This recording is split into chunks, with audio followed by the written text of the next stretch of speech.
জয় শ্রীকৃষ্ণ। রাধে রাধে।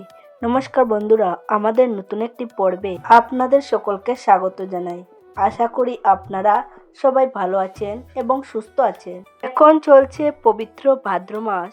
সনাতন ধর্ম অনুসারে এই মাসটি অত্যন্ত গুরুত্বপূর্ণ, কারণ এই মাসে শ্রীকৃষ্ণ জন্মগ্রহণ করেছিলেন।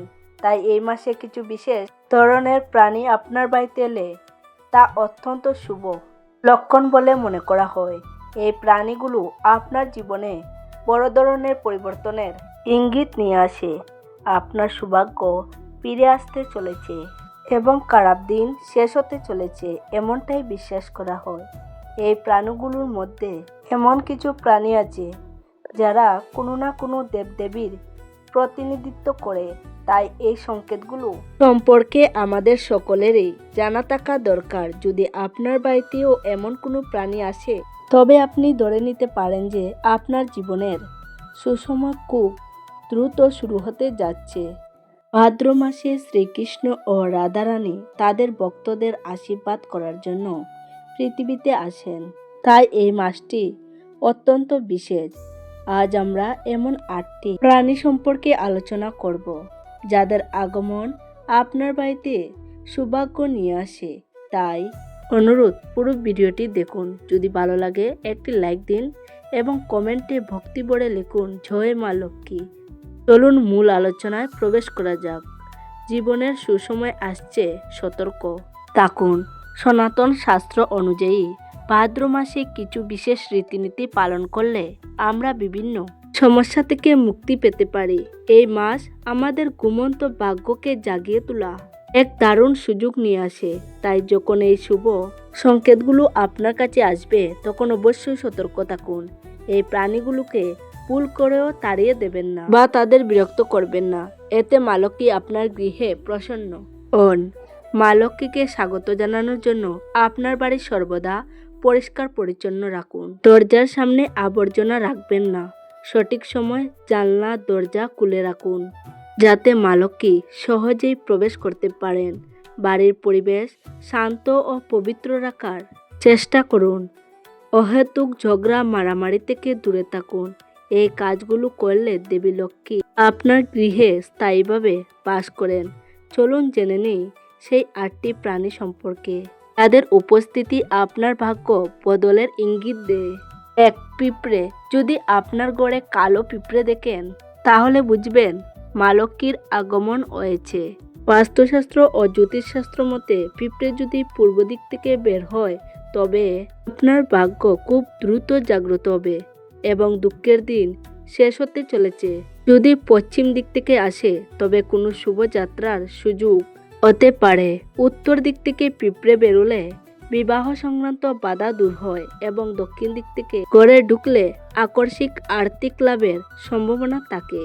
পিঁপড়েদের প্রতিদিন চিনি বা মিষ্টি খেতে দিলে শনি ও রাহুর দশা থেকে মুক্তি পাওয়া যায় এবং দেবতারাও প্রসন্ন হন। 2. টিকটিকি।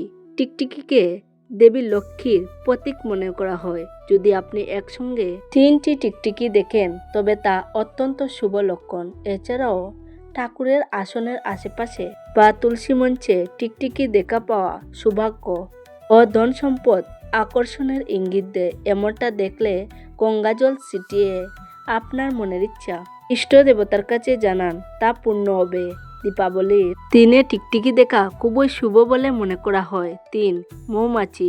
যদি হঠাৎ করে আপনার বাড়িতে বা আশেপাশে মৌমাছি মৌচাক তৈরি করে, তবে এটি আর্থিক উন্নতির লক্ষণ। মৌমাছি সৌভাগ্য, সফলতা ও প্রাচুর্যের প্রতীক। তাদের মৌচাককে ইতিবাচক বলে মনে করা হয়, কারণ তারা অমৃতের প্রতীক। বাড়িতে মৌচাক থাকলে দারিদ্রতা ও দুঃখ কষ্ট দূর হয় এবং ভাগ্য ও সম্পদ আকর্ষণ করে। 4. প্রজাপতি। প্রজাপতির আগমন জীবনের শুভ লক্ষণ বয়ে আনে। প্রজাপতি যেমন রঙিন, তেমনি এটি আমাদের জীবনকে আনন্দে ভরিয়ে তোলে। যখন কোনো বাড়িতে প্রজাপতি আসে, তখন সেই বাড়ির সময় পরিবর্তন হতে চলেছে বলে মনে করা হয়। তাই প্রজাপতিকে কখনো বিরক্ত করবেন না বা মারবেন না। 5. বিছে। বিছের উপস্থিতি শুভ ও অশুভ উভয় লক্ষণই নিয়ে আসে। যদি পূজার ঘরে বিছে দেখেন, তাহলে তা সৌভাগ্যের লক্ষণ। যদি দেখেন বিচে হঠাৎ করে ঘরের ভেতর থেকে অদৃশ্য হয়ে যাচ্ছে, তাহলে বুঝবেন কোনো আটকে থাকা কাজ সম্পূর্ণ হতে চলেছে। যদি কোনো বিচে বাড়ির প্রধান দরজা দিয়ে বেরিয়ে যায়, তাহলে তা আপনার সব সমস্যাকে নিজের সঙ্গে নিয়ে যাচ্ছে বলে বিশ্বাস করা হয়। তবে ঘরের ভেতরে প্রবেশ করলে বা সিঁড়ি, টয়লেট বা দরজায় মৃত বিছা দেখলে তা অশুভ হতে পারে। মৃত বিছে দেখলে বুঝবেন কোনো বড় বিপদ কেটে গেছে। 6. ভ্রমর। যদি কালো ভ্রমর আপনার বাড়িতে আসে, তবে তার সুখ ও সমৃদ্ধির প্রতীক। ভ্রমর আপনার দুঃখ ও দারিদ্রতা দূর করে। ভ্রমরের আগমন হলে জীবনে এমন সুখ আসে যা আপনি কখনো কল্পনাও করেননি। যে ঘরে ভ্রমর আসে, সেখানে স্বয়ং ভগবান কুবের প্রবেশ করেন এবং ধন সম্পদের ভাণ্ডার খুলে দেন। ভ্রমরকে কখনো বিরক্ত করবেন না। 7. কুকুর। যদি কোনো কুকুর প্রতিদিন আপনার বাড়িতে আসে, তবে তা আপনার জীবনের সমস্ত দুঃখ, কষ্ট ও সমস্যা দূর হওয়ার ইঙ্গিত দেয়। কুকুরকে বাবা কালভৈরবের বাহন মনে করা হয়। এছাড়াও যে বাড়িতে কুকুর আসে এবং খাবার খায়, সেখানে নেতিবাচক শক্তি প্রবেশ করতে পারে না। এটি আর্থিক উন্নতিরও লক্ষণ। 8. গরু। ধর্মীয় বিশ্বাস অনুযায়ী গরুকে গোমাতা হিসেবে গণ্য করা হয়, যার মধ্যে সমস্ত দেবদেবী অবস্থান করেন। যদি হঠাৎ আপনার বাড়িতে গোমাতার আগমন ঘটে, তবে তা আপনার বাড়িতে সুখ শান্তির আগমন এবং সমস্ত নেতিবাচক শক্তি দূর হওয়ার ইঙ্গিত দেয়। বন্ধুরা, এই ধরনের প্রাণীগুলো যখন আপনার বাড়িতে প্রবেশ করে, তখন বুঝবেন যে আপনার জীবনে সুসময় আসতে চলেছে। আমাদের মধ্যে অনেকেই, বিশেষ করে শিশুরা, ভুল করে পোকামাকড় বা ছোট প্রাণী মেরে ফেলে। এটা একেবারেই অনুচিত। আমাদের উচিত তাদের বোঝানো যে কোনো প্রাণীকে অকারণে বিরক্ত করা বা মারা ঠিক নয়। এতে ভগবান রুষ্ট হন। এই ভিডিওটি এখানেই শেষ করছি। আশা করি আপনাদের ভালো লাগবে। যদি ভালো লেগে থাকে তাহলে একটি লাইক করবেন আর আপনজনদের সাথে শেয়ার করতে ভুলবেন না। সবাই ভালো থাকুন, সুস্থ থাকুন। নমস্কার, ধন্যবাদ।